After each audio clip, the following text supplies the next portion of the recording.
Bien, recién nacido. Vamos a plantear en este recién nacido diferentes,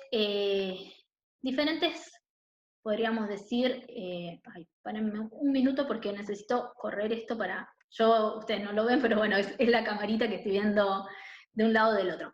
Uy, me olvidé, acabo de ponerle, bueno, no importa. Acá van los estados, me olvidé, esto no lo cambié a último momento y no lo llegué a completar. Los estados, las capacidades, bueno, un poquito hablar algo de desarrollo del sistema nervioso posteriormente, pero dos palabritas, nada tan relevante. Vamos un poquito a las funciones del recién nacido. Bueno, el recién nacido yo traté de ponerle con estos iconos, pero bueno, obviamente que acá voy a aclarar algo con respecto a la lactancia con mamadera o con sustitutos, digamos, con leche, con fórmula. Porque bueno, está simplemente para ejemplificar, ¿no? No es que estoy de acuerdo al 100%. En primer lugar, vamos a plantear que cuando el sujeto nace, el recién nacido, comienza esta vida posterior a esa vida intrauterina, va a tener diferentes funciones o actividades que van a tener que empezar a cumplir y hacer de forma, digamos, eh, autónoma, les diría, pero digamos, sin ya la mediación de la placenta, del líquido amniótico, del cordón umbilical y de los nutrientes de la madre. Ya empieza a ser ya por una activación de sus propios órganos, que obviamente empieza a respirar, a tener un sistema excretor, a tener un sistema digestivo que tiene que empezar a incorporar alimentos ya no por vía del cordón. Entonces, es importante tener en cuenta. En primer lugar, bueno, con esto traté de ejemplificar los ciclos de sueño-vigilia. Cuando nace, o sea, este primer mes, el recién nacido puede llegar a dormir entre 16 y 20 horas. Algunos dicen 17 horas, vemos que en los hitos del desarrollo plantea como 17 horas. Aproximadamente durante el día pasa gran parte del día durmiendo, pero no lo hace de forma corrida ni por ciclos muy extensos, sino que lo va haciendo con ciclos a veces cortitos, ¿sí? En general se estima entre 2 y 3 horas los ciclos de sueño, digamos, entre 2 y 3 horas se despierta, está un rato despierto, es alimentado, cambiado, lo que fuera, y vuelve a dormirse. Eh, en general, y esto no todo el mundo tiene la misma mirada, pero en general se estima que no pase más de 4 horas eh, durmiendo el bebé. ¿Por qué? Porque, bueno, vuelvo a decir, la necesidad de oxígeno, pero la necesidad de glucosa es muy importante, no solo la de oxígeno, sino la de glucosa para el desarrollo del cerebro. La glucosa la va a recibir por medio de la leche materna o la fórmula si le dan fórmula, pero bueno, recibe mediante el alimento. Entonces, necesita tener ciclos de alimentación bastante regulares. Obviamente que se recomienda que uno vaya siguiendo un poco el ritmo de cada bebé, ¿no? Esto de que, bueno, sea tan estricto que lo despiertas a tal hora, pero es preferible estar, o sea, una cosa es que uno siga el ritmo de cada bebé, porque se despierta entre cada 2 horas, cada hora y media o cada 3, y otra cosa es que un bebé que duerme 5 horas de corrido, y eso ya es preocupante. Con un recién nacido 5 horas es un montón, máximo 4, ¿sí? Si no hay que despertarlo y darle de comer, porque además esto, a ver, con los controles médicos enseguida te dicen, va a estar bajo de peso. Entonces enseguida van a empezar a indagar qué pasó, cuánto tiempo durmió, qué fue lo que está sucediendo para que se produzca esa baja de peso. Siempre pasa que baja un poquito de peso después de unos días, pero luego remonta rápidamente en esto del peso. Bien, entonces, ciclos de sueño y vigilia entre 16 a 20 horas son el tiempo que puede llegar a dormir este recién nacido. Se alimenta, bueno, tiene sesiones más o menos 20 minutos, 30 minutos, y acá hago una salvedad. Cada niño es un mundo aparte, o sea, cada niño tiene sus propios ritmos y va a ir teniendo momentos de alimentación y de sueño muy particulares para ellos. Pero también tiene mucho que ver cómo es la persona que está a cargo de ese bebé. Entonces, obviamente que uno dice, bueno, sí, las sesiones de alimentación son de 20 minutos, pero no es lo mismo una persona que es primerizo, que por ahí no, o sea, no tiene tanta primeriza, no tiene tanta experiencia que aquello que ya tiene varios hijos o que tiene mucha información, que tiene un buen acompañamiento, que tiene un buen contexto. Entonces todo eso va a determinar también esos tiempos, ¿no? No he estado tan, yo les doy los tiempos más o menos generales y los que se estima, pero después esto no es que es así, si no es así hay que preocuparse, no. Y por último, bueno, y la lactancia, yo obviamente acá puse una mamadera porque era lo que los iconos de este tipo de iconos tenía, pero en realidad, obviamente, que se recomienda que sea lactancia materna, o sea, la lactancia por vía de la madre. Puede pasar que no se pueda dar, puede pasar que por algún motivo se necesita utilizar fórmulas, y acá realmente, o sea, a ver, obviamente que a veces los psicólogos somos un poco, digamos, exagerados, y la persona que está, digamos, al cuidado de ese bebé, a veces uno dice, bueno, no tiene que tomar la teta, tiene que tomar la teta, y genera, digamos, esta presión de que tenga que ser así, y el que no lo puede hacer se siente como culpable. En realidad, obviamente que lo mejor sería que haya una alimentación, una lactancia materna, pero si no se da, tampoco hay que vivirlo con culpa, porque si no, esa misma sensación de culpa y de malestar que uno tiene por no poder cumplir con esos parámetros que todo el mundo dice que es lo mejor, genera también un malestar en el recién nacido. Pero bueno, yo obviamente que acá le puse esto, pero simplemente a modo de ejemplo. Y por último, la eliminación de residuos. Esto es un pañal, chicos, ¿eh? Parece cualquier cosa, pero es un pañal. Y bueno, la eliminación de residuos se produce la eliminación de orina entre 15 y 20 veces por día. O sea, lo que pasa es que ahí, bueno, puede ser, uno no se da cuenta hasta que el pañal está súper lleno, y entonces ahí se da cuenta de que lo hizo, pero digamos que puede haber muchas veces que eliminó orina en ese transcurso. Y de materia fecal, al principio puede ser entre 2 o 3 veces por día, y luego puede llegar a ver hasta 7 u 8 veces. Ahora, ¿puede pasar que no haya eliminación de materia fecal durante todo un día? Sí, puede pasar, digamos, es algo que pueda llegar a suceder. Puede pasar que sea un día, dos, hay digamos, situaciones en niños que han tenido, o recién nacidos que han tenido esta dificultad. Lo importante es, a ver, no asustarse. Igual, a ver, digo esto en general, tampoco es para hacer un detallado de qué hay que hacer en ese momento, pero digo para que se entienda. En realidad siempre uno tiene que consultar, ¿no? Porque a ver cuál es el caso particular, cuál es la situación que está generando. Lo normal, lo que debería suceder es que haya eliminación de residuos, digamos, de materia fecal, y que sea por lo menos en un promedio 5 o 6 veces por día. Bien, esto por un lado. Yo, a ver, avanzo un poquito. Bueno, esto es lo que les decía hoy. ¿Qué se valora cuando nace el bebé? Primero, que no esté cianótico, que no esté azul, que no esté cianótico o semicianótico con las manitos o los piecitos azules. Eso es importantísimo. Ahí estaríamos hablando, si está azul, es una anoxia, y es importantísimo determinar qué es lo que le pasó. Bueno, que tenga un color rosadito, más o menos rojo. Si hubo un parto natural seguramente sale medio colorado. El pulso, que tenga más de 100 de frecuencia cardíaca, ¿no? Si no tenemos pulso, encontramos pulso, es gravísimo. Y se va poniendo una valoración. Después, ¿cuál es el gesto? Y acá tienen los reflejos. Nosotros ahora vamos a ver que tenemos los reflejos como una capacidad del recién nacido. Si vemos que no hay gesto, no hay, es algo para preocuparse. Bueno, esto lo hace el médico en los primeros minutos, ¿eh? Algún tipo de mueca, o bueno, el reflejo, el llanto, el estornudo, se ve rápidamente en el niño.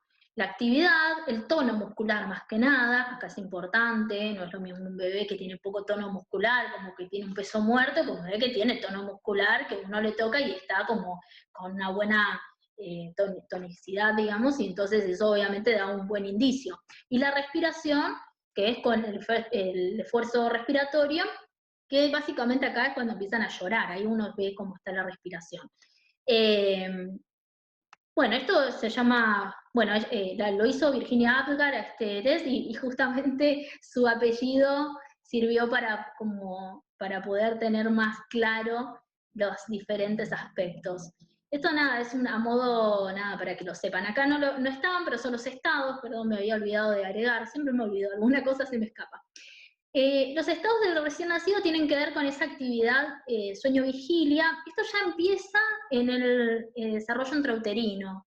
Ya en el desarrollo intrauterino el niño pasa un sueño profundo, un sueño REM, o un sueño con movimientos irregulares, con movimientos oculares rápidos, y un estado de vigilia. Y uno va teniendo, o sea, ya la persona gestante ya va teniendo como cierto registro de los momentos en el que está dormido, momentos en que está despierto, despierta. Entonces, estos ciclos muchas veces ya empiezan intrauterinamente y se continúan luego con el, digamos, del nacimiento. El sueño regular es un sueño profundo, en donde hay, digamos, no hay gesticulación, no hay movimiento de ojos, hay un estado de relajación del niño.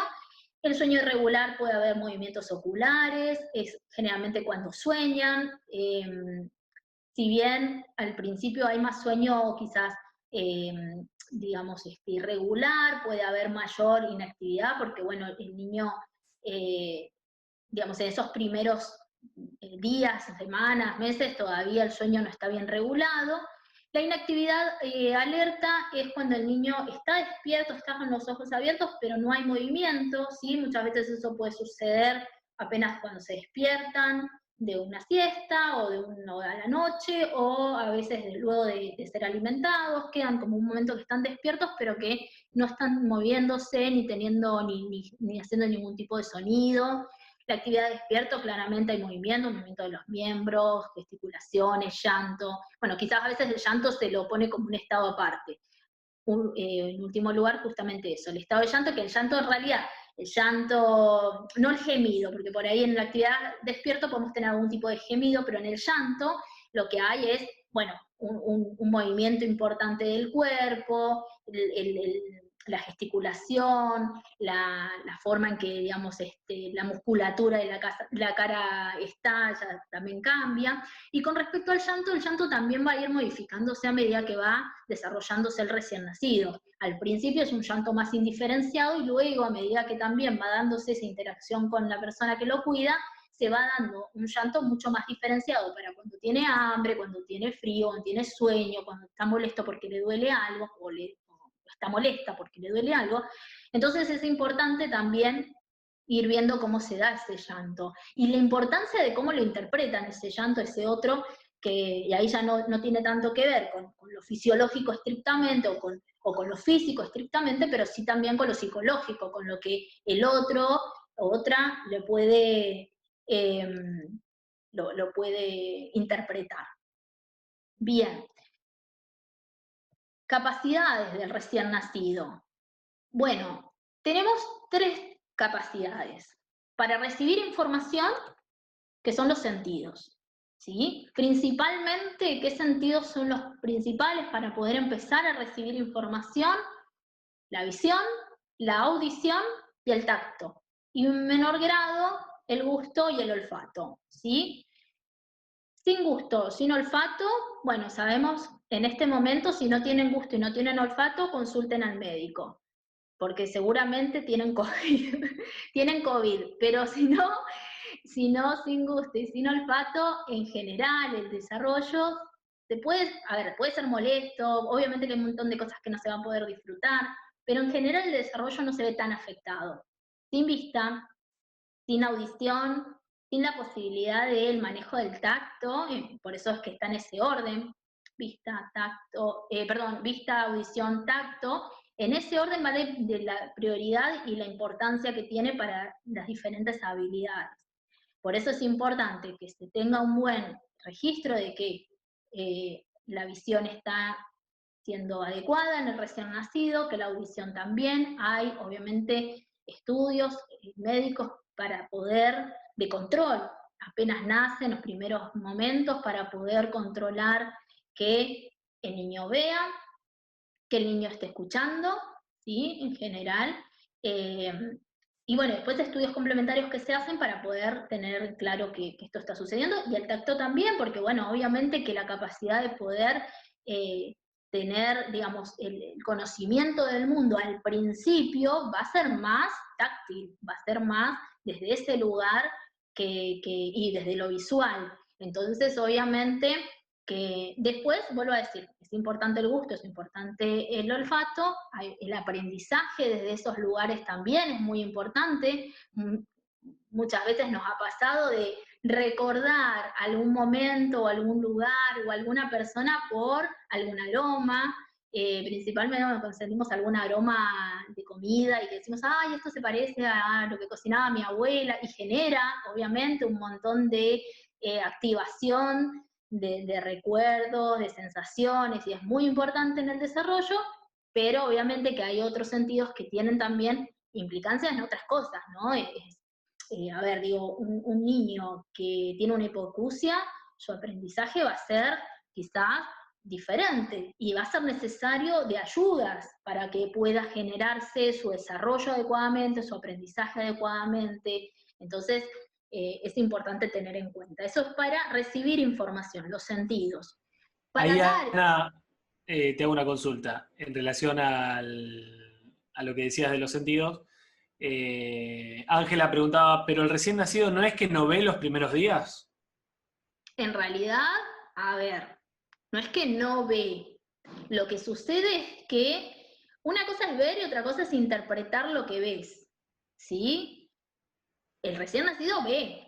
Lo que no puede hacer es una interpretación de lo que ve. ¿Sí? Pero el nervio óptico y el ojo tiene que estar funcionando, tiene que tener una respuesta visual a eso que, por ejemplo, no sé, algún tipo de estimulación.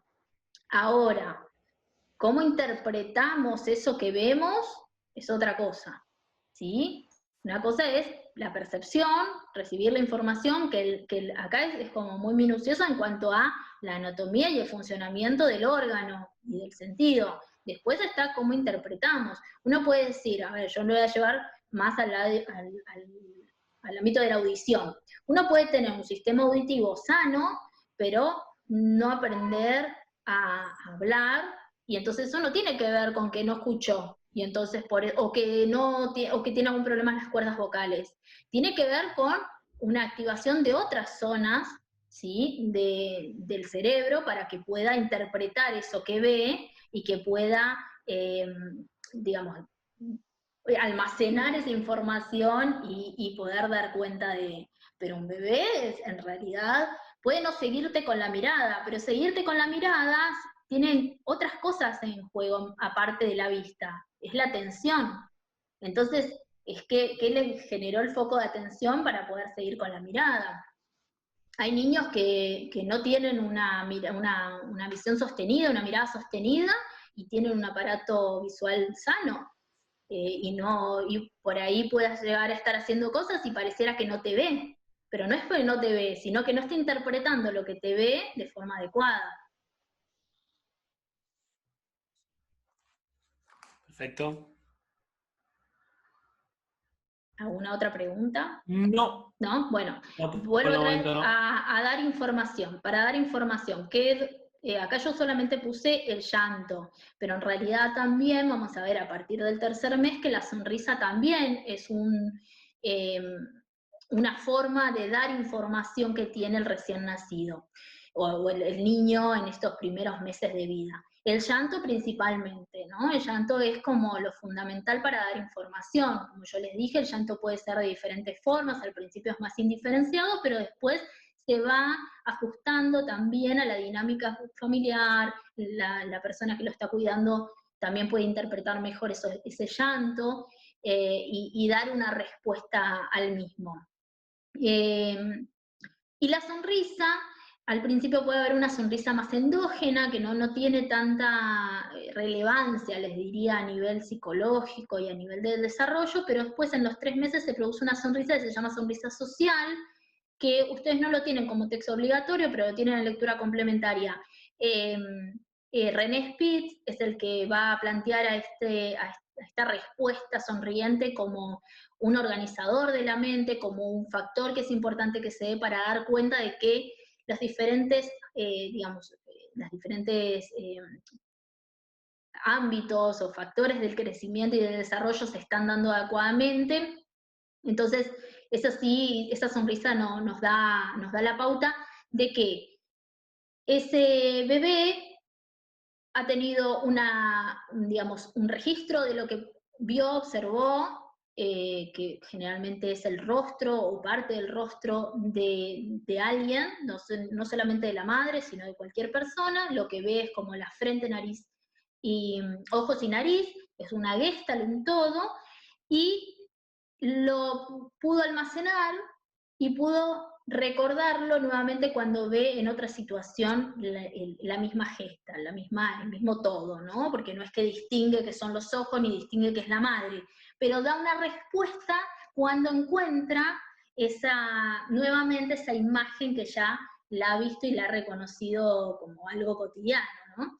Entonces, bueno, esa respuesta sonriente es una de las formas que tiene también el bebé de poder darnos una información, de transmitirnos una información muy importante. El llanto, obviamente. El llanto, a medida que va creciendo, ya vamos midiendo. Cuando el llanto es no porque quiere que lo alce, o no porque quiere que no sé, tiene hambre. También va habiendo una interpretación del otro que es muy importante. Y para actuar, los reflejos, ¿sí? Muy importantes, los reflejos arcaicos. Acá yo les puse en un cuadrito todos los reflejos. Ustedes, este cuadrito no es exactamente con las mismas cantidades, o sea, los reflejos en general son los mismos acá en este cuadrito que lo saqué de Laura Berg, pero no de Delval, pero de todas maneras, a ver, lo que puede variar y que ya les digo es que ustedes sí tienen presión plantar, que acá no está, y no tienen el de enderezamiento, y a ver cuál más que no tienen. No, y este, sí, eso nada más. Y creo que ustedes también tienen patelar, que es el rotuliano, el que nos hacen hasta cuando somos grandes, que nos da un golpecito en la rodilla. Bien, les voy a comentar algunos principales. ¿Cuáles son los más importantes? El de succión y el de prensión, fundamentales. El de succión, la estimulación es poner el dedo en la boca del bebé, bueno, o el pezón, si es, digamos, se está alimentando, y lo que se produce es un movimiento rítmico de la boca sobre el dedo o sobre aquel objeto que se puso sobre la boca. Es un reflejo permanente, pero en realidad permanente entre comillas.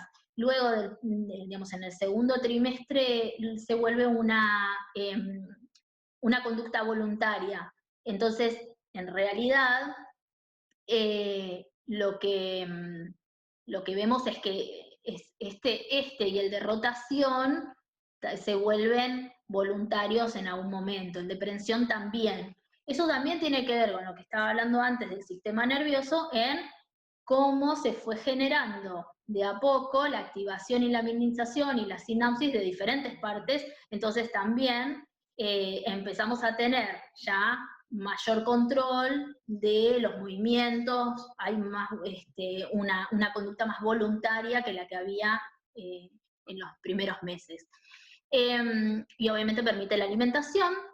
El de rotación o búsqueda está asociado al de succión, es cuando algo toca la mejilla o acariciamos la mejilla, el bebé gira hacia donde está la mano, lo que hace y lo que le permite es encontrar el pezón de manera mucho más fácil, y esto se va volviendo cada vez más voluntario y cada vez mucho más, digamos, diría Piaget, con la experimentación se produce digamos, una asimilación mejor. Digamos, cada vez lo va experimentando más y se va mejorando ese reflejo hasta volverse algo que ya no es un reflejo porque lo hace de forma voluntaria. Siempre cuando hablamos de reflejos es algo que se produce involuntariamente con la activación de un receptor, digamos, de un receptor digamos, de alguna parte del cuerpo que produce una conducta totalmente involuntaria. Bien, el de natación, que lo ponemos en el agua al bebé y lo que hace es como chapotear, dar patadas, o sea, mueve sus brazos y sus piernas. desaparece entre los 4 y 6 meses, luego se puede volver a tener, digamos, esta conducta, pero tiene que ser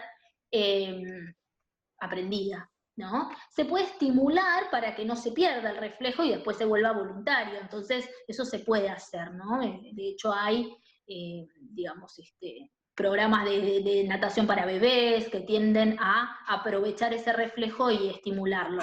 Bueno, luego el palpebral o el parpadeo, que bueno, esto lo mantenemos toda la vida, que tiene que ver cuando algo nos brilla demasiado, tendemos a cerrar los ojos y de hecho lo hacemos igual en general el parpadeo, pero lo que suele ser es con una luz brillante o aplaudimos, hace esto de parpadear como asustado el bebé. La retirada es un reflejo que en realidad es, digamos, si se pincha la planta del pie, el bebé tiende a sacar. Es lo mismo que hacemos cuando nos pinchamos la mano, ¿no? Tendemos a sacarla. Esto en realidad en el pie se debilita más o menos a los 10 días, pero no, digamos, no es tan relevante este reflejo, digamos, del recién nacido. Es un reflejo que, bueno, si bien es importante saberlo, pero no es tan importante. El de Babinski, lo que se hace es en la planta del pie se acaricia, digamos, la planta del pie y lo que hace el bebé es abrirlo y volver a cerrarlo, digamos, como un abanico. Y es un reflejo que entre los 8 y el año, los 8 meses y el año, tiene que desaparecer. Y es muy importante tener en cuenta que desaparezca porque, bueno, es un indicio de que el desarrollo neuronal también está siendo adecuado, ¿no? Que desaparezca es un factor de normalidad. Esto que yo les decía cuando hablábamos de cambio evolutivo, bueno, no solo que cuando aparezca algo y que sea estable, sino también que hay cosas que dejan de estar y que son normales, que no estén más, porque eso marca que se fue generando un desarrollo, una maduración, y entonces da cuenta de que el desarrollo va en vías adecuadas. El reflejo de Moro, el reflejo de Moro es el reflejo que, bueno, puede ser golpeando o haciendo un ruido fuerte, golpeando la superficie sobre donde está apoyado el bebé, lo que tiende a hacer es como de abrir los brazos y arquearse y volver a cerrarse. Es como para, digamos, lo que dice, digamos, tiene como una función más del pasado evolutivo del sujeto en esto de no caerse en el caso de perder el equilibrio y no caer y aferrarse a la madre nuevamente. Y se pierde el reflejo de Moro a los 6 meses. El de prensión, muy importante, nosotros vamos a ver que tanto succión como prensión principalmente, todo lo que es desarrollo cognitivo, nos va a permitir desde Piaget ver cómo esa manipulación de los objetos nos permite conocer el mundo, conocer e interactuar, atraer hacia mí los objetos y permite poder, digamos, empezar a generar una inteligencia. Alguien tiene el micrófono encendido y estoy escuchando, puede ser, ruidos. Y bueno, y en la aprensión, si bien nosotros vamos a ver ahora en hitos, al principio la aprensión es como bastante, el reflejo de aprensión es apoyamos, el que yo les mostré acá, a ver, pare, es esto, apoyamos el dedito y cierra la mano, y vemos que es una aprensión de toda la mano. Bueno, después esa aprensión va a ir afinándose, tiene que ver con la maduración neuronal, tiene que ver con la maduración de la motricidad, y pasa lo que es, digamos, de esta aprensión de toda la mano a una pinza inferior y luego una pinza superior, que la pinza superior es esto, de que podamos agarrar algo con el índice y el pulgar. Y que obviamente nos favorece muchísimo para poder escribir, muy importante para poder escribir. Si bien uno puede escribir así, seguramente el trazo es mucho más brusco, mucho más tosco, y uno ve que por ahí hay chicos de 5 o 6 años que escriben así. Pero bueno, obviamente que la estimulación de esta capacidad, digamos, de pinza y de poder agarrar digamos, los objetos con el índice y el pulgar, nos permite poder afinar mucho más nuestro movimiento y poder tener mayor control.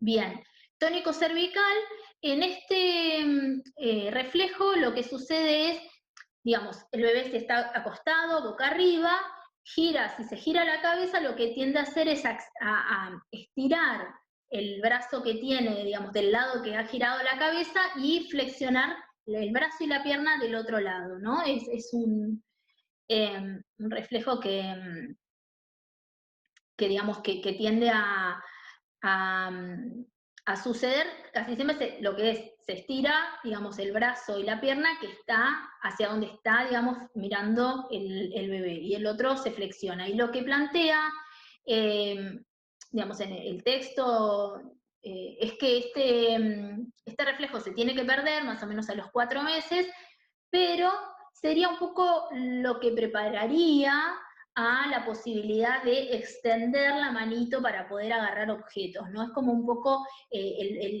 la preparación para poder lograr luego ese acto que va a ser a veces por azar, pero después se va a volver totalmente voluntario. Nosotros vamos a ver que alcanzar objetos, como ya les dije, agarrar un objeto, traerlo hacia mí, tiene en otras cosas un factor muy importante.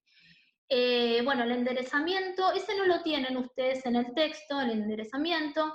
Eh, digamos, si uno gira el hombro o la cadera, el resto del cuerpo gira para el mismo lado. Pero bueno, eso no lo tienen ustedes, no le voy a marcar que eso lo tienen que contestar, porque a mí me interesa que ustedes después lo puedan ir a leer. La marcha, bueno, el niño no lo para, tiende a hacer como pequeños pasitos, ¿no? Obviamente que todavía no puede caminar. La marcha no va a producirse en el momento del nacimiento, va a tener un reflejo de marcha. Eso quiere decir que el sistema nervioso y muscular está preparado para que se pueda dar, pero ahí hay un camino para estimular. La marcha voluntaria se va a aparecer entre los 12 y 18 meses, puede aparecer después, pero ya es un factor para tener en cuenta, pero la normalidad entre 12 y 18 meses se produce. Ahí podemos decir que tenemos neuromuscularmente un niño preparado para hacerlo voluntariamente y sin ayuda. La ascensión es, digamos, lo ponemos, digamos, al bebé de forma vertical, y si hay un obstáculo, tiende como a querer sortearlo, digamos, a levantar el pie y elevarlo como si estuviera queriendo subir una escalera. Bueno, esto desaparece a los 6 meses, no tiene mucha, o por lo menos no hay un registro de qué función tendría un poco el mismo sentido que puede llegar a tener el de marcha, digamos, un poco es que el sistema neuromuscular está preparado para poder generar esos movimientos. Y el de reptación, que, bueno, es el que va a ser como la antesala al gateo, pero bueno, digamos, en posición horizontal, boca abajo, o posición prono, también puede ser que se le llame. Lo que hace el bebé es, digamos, apoyado sobre su vientre, arrastrarse, ¿no? Y empieza poco a poco, eso es como un poco lo que va a anticipar después el gateo, ¿no? Y la coordinación, los movimientos de brazos y piernas, como que va moviendo el cuerpito y avanzando. En general lo que suele pasar es que estos, por ahí quizás no se ve tanto en los niños, pero no porque no los tenga, sino porque, bueno, difícilmente alguien deje al bebé, digamos, en una superficie solo, boca abajo, y bueno, y le dé la libertad de que pueda movilizarse de esa manera. Pero bueno, a los 4 meses se desaparece, y permite un poco el desplazamiento, y será lo que a futuro va a ser un gateo, ¿no? Hay niños que no gatean, directamente empiezan a caminar, eso ya claro por las dudas, porque dicen, bueno, si no gateó no camina, no es, digamos, eso tiene que ver con también la confianza del niño y las posibilidades. Bueno, eso por un lado, hasta acá. Bueno, algo, nada, no voy a irme a las funciones, eso lo voy a rever cuando veamos desarrollo cognitivo, pero quiero decirles algo, esto que ya les dije, el 80% de las áreas del cerebro son áreas asociativas. ¿Qué quiere decir eso? Que tienen que ver con cómo interpretamos las cosas, cómo interpretamos las sensaciones, cómo interpretamos el lenguaje, cómo interpretamos, cómo organizamos, cómo la atención, la memoria, todo eso son áreas, digamos, están ejercidas por áreas asociativas del cerebro. Y después, la ejecución de movimientos, la captación de una, digamos, de un cambio no sé, en la textura o en la, o en el movimiento, todo eso tiene que ver con el registro más motor, ¿no? Y la acción, obviamente hay una parte de la corteza cerebral que se llama área motora, que es la que va a hacer el control voluntario de los movimientos. Pero lo que apunto es, el 80% de nuestro cerebro va a permitir los procesos cognitivos más complejos, ¿sí? Los procesos cognitivos superiores. Después el otro 20% tiene que ver con toda la parte más motora. El peso del cerebro de un recién nacido es de 335 gramos. El peso del cerebro de un adulto es aproximadamente de 1,3 kg, 1,4 kg, puede ser hasta 1,5 kg. Fíjense lo mucho que crece, ¿no?, a lo largo de todo el desarrollo. Eso se debe gracias a la posibilidad que tiene no solo de aumentar de tamaño por la cuestión de la nutrición que va teniendo el cerebro, sino también la posibilidad de hacer muchísimas sinapsis, la mielina también entra en juego acá, entonces eso va dando mucho más volumen. Todos esos huequitos, esos surcos que va teniendo, esas circunvoluciones que va teniendo el cerebro, le permite al cerebro en una, digamos, en un espacio reducido como es nuestro cráneo, poder tener mucha mayor área para poder generar muchísima más cantidad de, obviamente, de tener mayor cantidad de neuronas y de mayor cantidad de conexiones. Entonces es muy importante esto. Pero bueno, fíjense cómo duplica, digamos, por 4 el peso a lo largo del desarrollo. El metabolismo de un niño es lo que ya les dije, 60% del oxígeno que consume lo usa el cerebro, lo usa el desarrollo neuronal, y la glucosa, por eso es muy importante la alimentación. Y obviamente que después del nacimiento va a seguir produciéndose la mielinización, lo que les dije yo, digamos, en cuanto a la nutrición, eso lo permite, en cuanto a la mielinización también lo permite, no solo los nutrientes que va teniendo el niño, sino también la actividad que va teniendo, la sinaptogénesis, el aumento de el volumen citoplasmático, quiere decir el volumen que va teniendo esa neurona, ¿no? Cuanto más fuerte, más grande, más citoplasma, mejor intercambio también con el mundo exterior de esa neurona. Y bueno, y gliogénesis, que son otras células nerviosas que participan también en la conducción de las neuronas en sí. Bien, esto no, bueno, esto había sido que lo tenía grande, esto después lo vemos de nuevo, no se preocupen, esto es simplemente para poder tener una vista general y por qué les doy ahora, y si bien eso lo vamos a rever con desarrollo cognitivo un poquito más para ver los lóbulos que se encargan. Bien, ¿alguna pregunta de esto? Y hacemos el descanso y después termino con hitos.